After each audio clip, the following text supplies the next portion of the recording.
Bonjour et bienvenue, je suis ravie de vous retrouver pour un nouveau numéro de Génération Méditerranée, l'hebdo. Direction l'Espagne, un pays en crise de gouvernance avec une droite très à droite, une gauche très à gauche, pardonnez-moi, et les indépendantistes. La monarchie ne sait plus où donner de la tête. On fait le point aujourd'hui avec notre invité, Wanda Mastor. Bonjour. Bonjour. Et merci d'avoir accepté notre invitation. Vous êtes professeur agrégé de droit public en délégation à l'Université de Corse et spécialiste de droit constitutionnel comparé. Vous avez d'ailleurs consacré votre thèse de doctorat aux États-Unis et à l'Espagne, où vous avez créé des doubles diplômes et enseigné, entre autres, à Barcelone. Simplement, avant de nous pencher sur la séquence politique et institutionnelle qui agite la péninsule ibérique, j'aimerais que vous nous disiez, Wanda Mastor, ce qu'il y a de plus méditerranéen en vous. C'est une question qui n'est pas évidente. Je dirais que c'est mon rapport à la vie, tout simplement, avec d'une part le rapport à l'autre, cette altérité qui se veut quand même conviviale, généreuse, parfois exubérante, le rapport à la cuisine, aux enfants, une certaine forme quand même de générosité, et puis le rapport à la nature, évidemment, quand on est méditerranéenne, et puis moi, mes racines puisent dans absolument tous les côtés des rives de Méditerranée, on a forcément un rapport à la mer assez particulier, oui. Allez, on met le cap sur l'Espagne. Le 23 juillet dernier, les Espagnols étaient appelés aux urnes à l'occasion d'élections législatives anticipées, convoquées par le Premier ministre Pedro Sánchez, Premier ministre socialiste. Tous les voyants étaient au rouge. Sondages et analyses en tout genre prévoyaient un raz-de-marée de la droite. Finalement, celui-ci n'aura pas lieu. Paradoxalement, la droite, emmenée par Alberto Núñez Feijóo, pardonnez la prononciation, a bien remporté les élections en termes de sièges, 169 sur 350, si on additionne les résultats du Parti populaire et ceux du parti d'extrême droite Vox. Or, la majorité absolue est fixée à 176 députés. Le compte n'y est pas. Ce qui fait les affaires de Pedro Sánchez, qui peut espérer se maintenir avec ses alliés de la gauche radicale Sumar, avec seulement, entre guillemets, 153 sièges en tout. La coalition de gauche espère décrocher le soutien des partis indépendantistes basques et catalans, farouchement opposés à Vox, je le rappelle, le parti d'extrême droite. Wanda Mastor, votre regard sur le contexte dans lequel s'inscrivent ces élections et bien sûr leurs résultats sans vainqueur. Et peut-être avant cela, pourriez-vous nous rappeler les grands principes du système politique espagnol ? Alors, un système sans vainqueur, les téléspectateurs, on a eu un peu un exemple avec les États-Unis également. Hein. Donc oui. ça peut se faire dans les régimes présidentiels, comme ça peut se faire dans les régimes parlementaires. L'Espagne est une monarchie parlementaire assez classique dans son fonctionnement, c'est-à-dire que le roi doit désigner celui qui, si vous voulez, remporte les élections, on va dire, législatives. Et le problème, c'est que parfois, les majorités ne sont pas absolues, elles sont tout juste simples, et puis parfois, elles n'existent pas. Donc, le roi a tout simplement d'abord désigner celui dont le parti est arrivé en tête, comme vous l'avez dit, Núñez Feijóo, sauf qu'il n'a pas obtenu la confiance de la Chambre des députés, je traduis en français. Il n'a pas obtenu d'ailleurs 2 fois d'affilée. Enfin, ça a été, il faut vraiment que les gens comprennent que la crise politique est immense. Déjà, Pedro Sánchez n'avait déjà été lui-même élu, on va dire, entre guillemets, c'est-à-dire conforté par les députés à 2 voix près en 2018. Donc là, logiquement, le roi nomme, comme vous l'avez dit, le chef du Parti populaire, qui échoue. Pour lui, c'est terminé. Et maintenant, la suite va se passer avec Pedro Sánchez, qui, lui non plus, sur le papier, n'a pas de majorité plus, comme vous l'avez rappelé, tout à fait. Les élections ont eu lieu le 23 juillet. Il aura fallu attendre le jeudi 9 novembre pour que le Premier ministre sortant, vous l'avez dit, Pedro Sánchez, obtienne le soutien du parti indépendantiste catalan Junts et les voix de ses 7 députés. Indispensable à sa reconduction au pouvoir. En échange de ce soutien, et c'est là que ça coince, une loi d'amnistie pour les sécessionnistes catalans, très controversée dans le pays, on y reviendra. au moment où nous enregistrons cette émission, nous n'avons pas tous les détails de l'accord qui est présenté comme un accord de législature et non pas d'investiture. Ça fait toujours mieux quand même par les parties concernées. Alors cela ne nous empêchera pas de revenir sur les moments forts de cette rentrée politique. Les grandes manœuvres, elles ont commencé à la fin du mois de juillet. Les partis indépendantistes, notamment le parti catalan de Carles Puigdemont, n'ont jamais été aussi choyés, écoutés, entendus, câlinés. Ah oui, l'histoire est vraiment ironique quand même, hein, parce que ce sont quand même les mêmes Catalans qui, en 2017, sont emprisonnés pour avoir organisé un référendum, comme vous le savez, d'autodétermination qui, pour le tribunal constitutionnel espagnol, était illégal. Et maintenant, les voilà en position de faiseurs de roi. Moi, je précise quand même qu'ils ne sont pas les seuls. Il y a aussi, vous l'avez dit tout à l'heure, les Basques. Oui. Donc, en tout, ça fait quand même presque 15 députés. Et en fait, ce n'est pas tant le soutien que cherche Sanchez que leur non-soutien. Parce qu'ils vont s'abstenir. Ils ne voteront pas non plus pour. Et là, au niveau des accords politiques, je me permets de dire qu'en fait, tout ça a commencé même avant le 23 juillet. Parce que le 23 juillet 2023, ce sont déjà des élections anticipées suite à une précédente effectivement crise, puisque le Congrès des députés a été dissous, vu l'échec du parti majoritaire aux élections municipales et régionales. Élections anticipées qui, en plus, avaient un autre problème. Il fallait qu'elles aient lieu avant le 31 octobre, jour des 18 ans de l'infante, on va dire, qui devait prêter serment. Donc, toutes ces négociations-là ont commencé bien avant. Et là, effectivement, Puigdemont a en main les clés de... Alors, certains disent chantage, c'est la vie politique. Oui. Hein, c'est du on va lobbying. assister à un retour gagnant de Carles Puigdemont, qui est exilé à Bruxelles. Ah là, on en prend vraiment le chemin, parce que sans lui, très clairement, Pedro Sánchez ne peut pas être investi.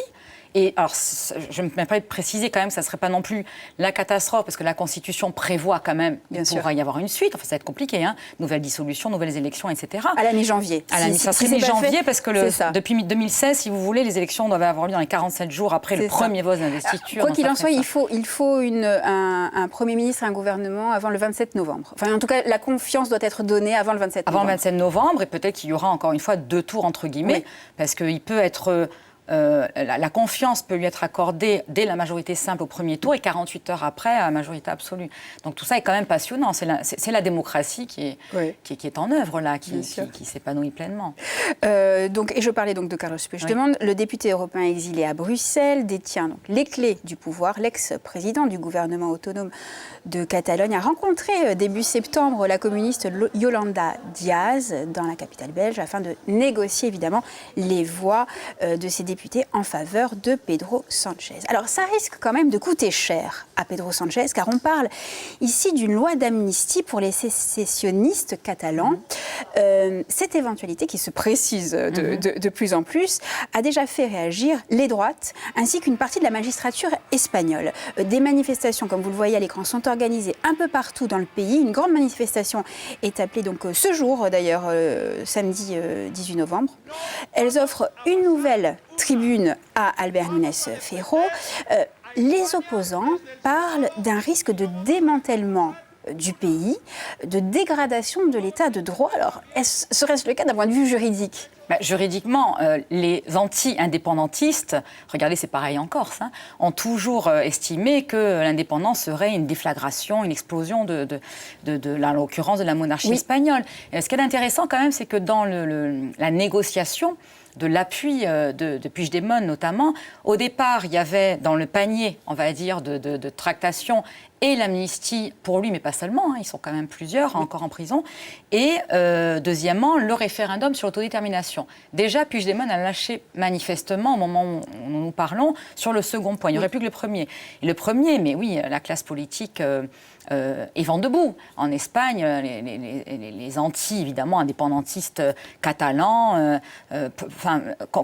pensent que c'est vraiment quelque chose d'absolument impensable, impossible, que c'est que de la politique de bas étage. Enfin, oui, là, la crise est assez importante. Et puis, Pedro Sánchez lui-même est un peu obligé pour rester en place, tout simplement, d'accepter des choses qu'il condamnait lui-même il y a encore quelques mois. Donc, vu de l'extérieur, on dirait c'est tout à fait antagoniste et contradictoire, bien sûr. Mais encore une fois, moi, si vous voulez, pour être constitutionnaliste, ça ne me choque pas. C'est la vie, la démocratie. Et puis, quand on aime bien les systèmes politiques, en régime parlementaire, C'est en permanence une négociation de couloirs, on va appeler ça lobbying. Le lobbying en France a mauvaise réputation. Aux États-Unis, c'est culturel. Bon, voilà. C'est ainsi que les choses vont. De toute façon, il est obligé, sinon... ça n'avance pas. Non, ça n'avance pas. Et puis, c'est peut-être aussi dans l'intérêt de l'Espagne, parce que là, si une nouvelle fois la confiance n'est pas accordée, ça serait unique dans l'histoire de la Constitution, du régime espagnol depuis 1978. Et il n'est pas sûr que de nouvelles élections anticipées, dans ce contexte mondial très, très pesant, soient une bonne chose. Oui, et on y reviendra d'ailleurs sur ce contexte. Wanda Mastor, avant de continuer sur le thème des concessions accordées par Pedro Sánchez pour se maintenir au pouvoir, un pas de côté sur la Catalogne. Dans quelle mesure peut-on rapprocher la Corse et son éventuelle évolution institutionnelle de l'exemple catalan ? Alors, c'est assez simple en droit, si vous voulez, parce que l'Espagne est un État régional. C'est un État qui accorde à toutes ces régions qui s'appellent communautés autonomes le pouvoir législatif, l'autonomie législative, ce qui est une revendication de la majorité territoriale corse. Évidemment, la Catalogne est un mauvais exemple. Enfin, comment vous dire ? Par exemple, moi, dans mon rapport sur l'autonomie pour la Corse, j'ai pris soin de ne jamais le citer. Parce que précisément, ça fait un peu comme un chiffon rouge, vous savez, voilà. Parce que la Catalogne est un exemple d'une région qui a eu l'autonomie et qui, après quelques années, a réclamé l'indépendance. Mais premièrement, les histoires sont absolument pas comparables. Cette autonomie, pour la Catalogne comme pour les 17 autres communautés autonomes, elle a existé dès la Constitution de 1978, après une histoire. Bon, le franquisme n'a pas duré que quelques petites années tout de même. Donc voilà, les raisons historiques sont très différentes. Et puis deuxièmement, l'autonomie peut aussi être une fin en soi.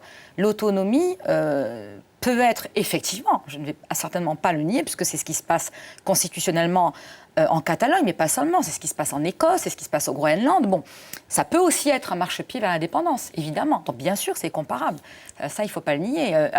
Une région qui est autonome, à un moment donné, quand elle estime que ses revendications ne sont pas suffisamment écoutées par le pouvoir central, peut tout à fait aller jusqu'à l'indépendance.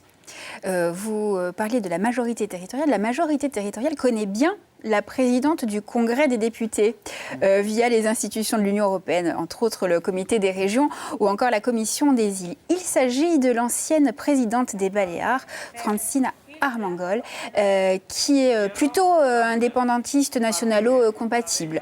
La socialiste a accédé à la présidence grâce aux voix des députés catalans, entre autres, dès le premier tour. Et c'était le 17 août dernier, on voit les images.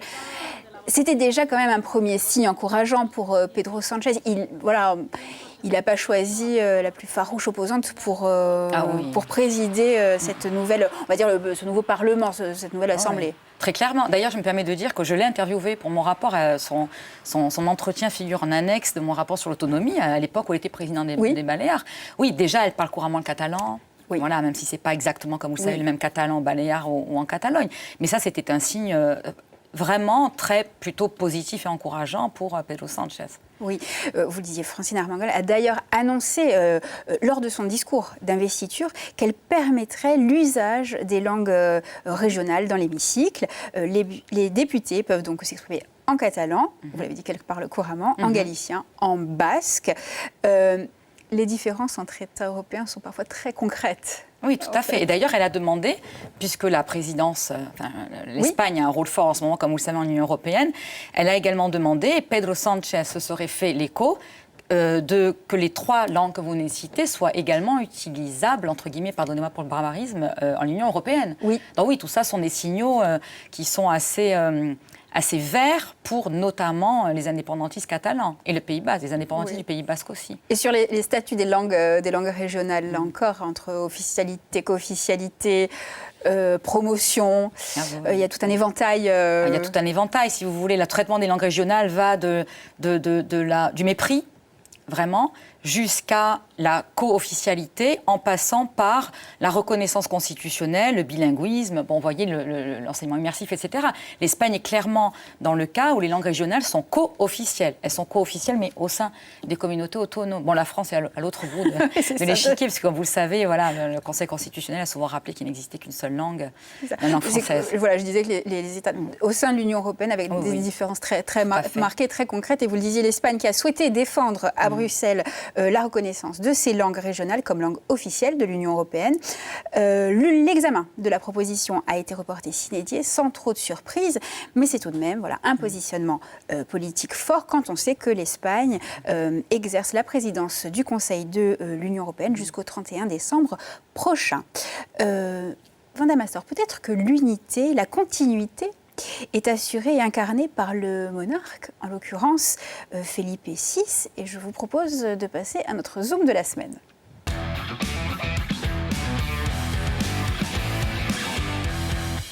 Un zoom un peu point de vue, je dois l'avouer. Ça fait du bien parfois. Ça fait du bien. Allez, j'ai mentionné Felipe, qui a pris en fait la suite de son père, Juan Carlos, rattrapé par des affaires de fraude fiscale et de corruption, obligé, le pauvre, de s'exiler aux Émirats Arabes Unis, rassurez-vous. En 2022, la justice espagnole a classé sans suite toutes les enquêtes qui le visaient. Alors, voilà, vous avez posé les bases de cette monarchie constitutionnelle, et qui est au final très récente. Elle est récente, oui, par rapport. C'est sûr que, si vous voulez, quand on prend le seul exemple de l'Union européenne, les monarchies parlementaires sont beaucoup plus anciennes. Il a commencé par l'un des berceaux, qui est le Royaume-Uni. Elle est récente constitutionnellement. Elle fonctionne plutôt bien. Bon, quand je dis ça, il n'a pas fonctionné bien ou mal. Je veux dire que c'est assez proche du système britannique ou des monarchies scandinaves, où le roi n'est censé avoir aucun pouvoir. En réalité, on voit qu'il n'a pas. Enfin, il a quand même 2-3 petites choses à dire. D'ailleurs, en Espagne, je ne rentre pas dans les détails techniques, mais le roi a quand même, constitutionnellement, un peu plus de pouvoir que le monarque anglais.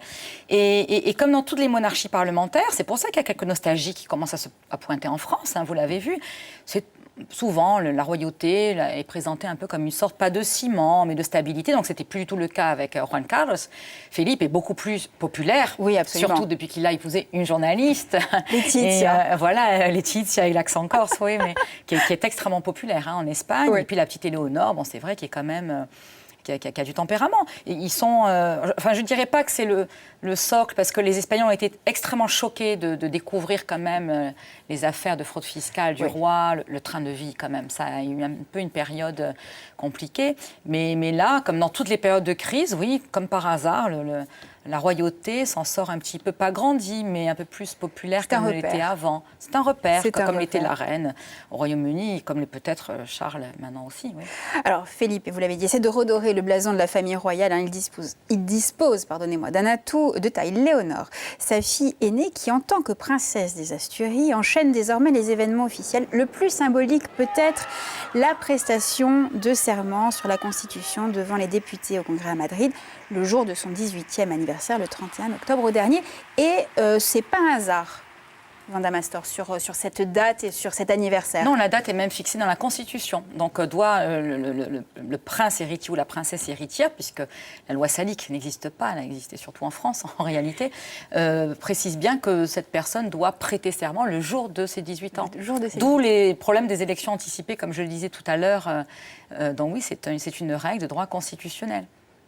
Alors, comme en Angleterre, on joue parfois à se faire peur. Certains sondages donnent la préférence à la République, d'autres journaux interrogent. Léonore sera-t-elle la dernière reine? Alors, je ne vous pose pas la question en ces termes, mais la monarchie, c'est quand même, on le disait, un repère pour un pays et ses habitants, quand, par exemple, on n'a pas de gouvernement depuis plusieurs mois, quoi.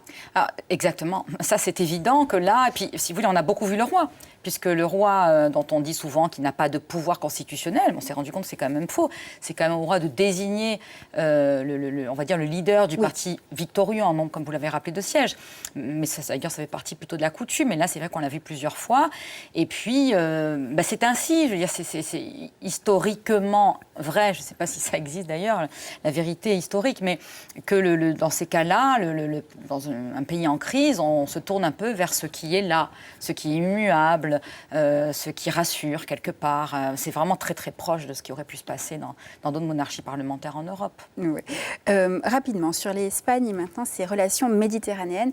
Et là encore, l'actualité nous rattrape. Les relations entre l'Espagne et Israël sont loin d'être au beau fixe sur fond de guerre. En cause, les déclarations de la ministre espagnole des droits sociaux, Ione Belarra, leader de Podemos, qui dénonce, je cite, les crimes de guerre et la tentative de génocide menée par Israël à Gaza. Ces déclarations intervenaient au sortir d'un week-end marqué par des manifestations en faveur de la Palestine à l'appel d'organisations d'extrême gauche. L'ambassade d'Israël en Espagne a condamné les positions immorales et honteuses de certains membres du gouvernement espagnol, je cite là encore. Au-delà des outrances des propos de part et d'autre, la position du gouvernement Sanchez sur le conflit israélo-palestinien est celle de la solution à deux États. Le Premier ministre a d'ailleurs fermement condamné les attaques du Hamas, exigé la libération des otages et reconnu le droit d'Israël à la légitime défense. Il a aussi appelé les autorités israéliennes à garantir l'accès de l'aide humanitaire à Gaza. Ça le met dans une position un petit peu délicate, Pedro Sanchez. Mais de toute façon, avec ses nouveaux alliés. Bien sûr, il est dans une position honnêtement impossible. C'est-à-dire que pour rester en gros chef du gouvernement, il est obligé de composer avec les indépendantistes catalans, d'une part, et d'autre part avec sa gauche, vous l'avez dit en entame de l'émission, qui est très à gauche. Oui. La droite qui est très à droite. On n'a pas cité Vox, mais Vox, c'est quand même, quand vous entendez les discours de Sancho Abascal, bon, on est dans un monde de racisme, d'homophobie, enfin de machisme, quelque chose vraiment de très violent. Et cette gauche-là, bon, ceci dit, qui est très proche d'une gauche de Mélenchon en France, les propos que vous rapportez, qui peuvent nous paraître choquants, honnêtement, pourraient tout à fait être transposables dans la bouche de Mélenchon, monsieur Mélenchon aujourd'hui. Donc là, oui, il est dans une situation compliquée, d'autant plus que géopolitiquement, l'Espagne a toujours une relation particulière avec, on va dire, le Moyen-Orient, les pays musulmans. Parce que, comme vous le savez, il y a ces deux enclaves, Ceuta et Melilla au Maroc, qui sont très compliquées. Voilà, qui sont très compliquées, malgré les accords et le retrait de l'Espagne du Sahara occidental, mais ça reste un point, bon, sans même parler de la tragédie humaine des réfugiés qui essayent de passer des murs de barbelés, bon, c'est absolument, humainement immonde. Mais là, effectivement, les accords, si vous voulez, il y avait des accords depuis 1986 qui faisaient que les rapports diplomatiques entre l'Espagne et Israël étaient plutôt très bons. Oui. Voilà. Et là, évidemment, comme il doit composer avec cette gauche qui lui demande de les aider à traduire, à ce que Benjamin Netanyahou soit traduit devant la Cour pénale internationale, ça devient très compliqué pour lui, oui. Allez, c'est l'heure de passer à la bande originale.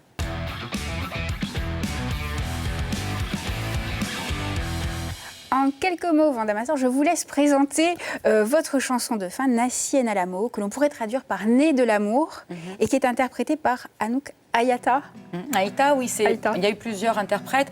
Cette chanson me plaît beaucoup parce qu'en fait, c'est une chanson de gitan qui a été mise en avant par Tony Gatflieg dans le film Bango. Oui. Et alors, pour des raisons personnelles, le flamenco a une importance dans ma vie. Voilà, j'ai beaucoup dansé et j'ai une particulière passion pour le flamenco gitan et pour le peuple gitan, parce qu'on a parlé de la Méditerranée. La Méditerranée, c'est la plus belle mer du monde, mais c'est aussi un cimetière en ce moment.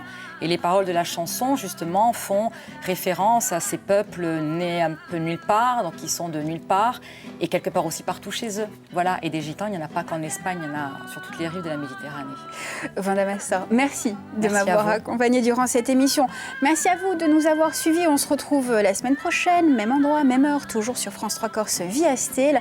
Ou si on vous manque, en replay sur la plateforme France.tv. Salut!